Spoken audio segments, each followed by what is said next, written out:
Mr. President, we exercise our right of reply to one more attempt by the leader of Pakistan to tarnish the image of this august forum by bringing in matters internal to my country and going so far as to spew falsehoods on the world stage. While such statements deserve our collective contempt and sympathy for the mindset of the person who utters falsehood repeatedly, I am taking the floor to set the record straight.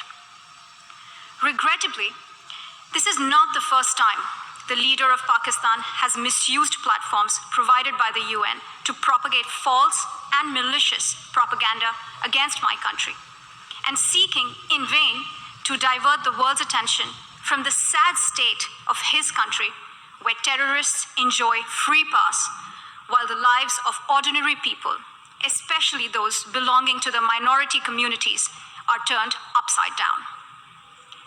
Mr. President, member states are aware that Pakistan has an established history and policy of harboring, aiding, and actively supporting terrorists. This is a country which has been globally recognized as one openly supporting, training, financing, and arming terrorists as a matter of state policy. It holds the ignoble record of hosting the largest number of terrorists proscribed by the UN Security Council. Mr. President, we marked the solemn occasion of the 20th anniversary of the 9/11 terror attacks just a few days back. The world has not forgotten that the mastermind behind that dastardly event, Osama bin Laden, got shelter in Pakistan. Pakistan leadership continues to glorify him as a martyr. Regrettably, even today, we heard the leader of Pakistan trying to justify acts of terror. Such defense of terrorism is unacceptable in the modern world. We keep hearing that Pakistan is a victim of terrorism. This is the country which is an arsonist disguising itself as a firefighter. Pakistan nurtures terrorists in their backyard in the hope that they will only harm their neighbors. Our region, in fact, the entire world, has suffered because of their policies. On the other hand, they are trying to cover up sectarian violence in their country as acts of terror. Mr. President, this is also the country that still holds the despicable record in our region of having executed a religious and cultural genocide against the people of what is now Bangladesh. As we mark the 50th anniversary this year of that horrid event in history, there is not even an acknowledgement, much less accountability. Today, the minorities of Pakistan, the Sikhs, the Hindus, the Christians, live in constant fear and state-sponsored suppression of their rights. This is a regime where anti-Semitism is normalized by its leadership and even justified. Dissenting voices are muzzled daily, and enforced disappearances and extrajudicial killings are well documented.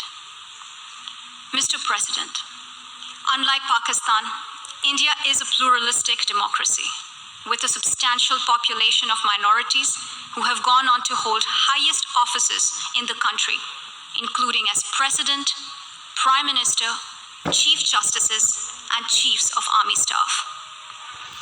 India is also a country with a free media and an independent judiciary that keeps a watch and protects our constitution.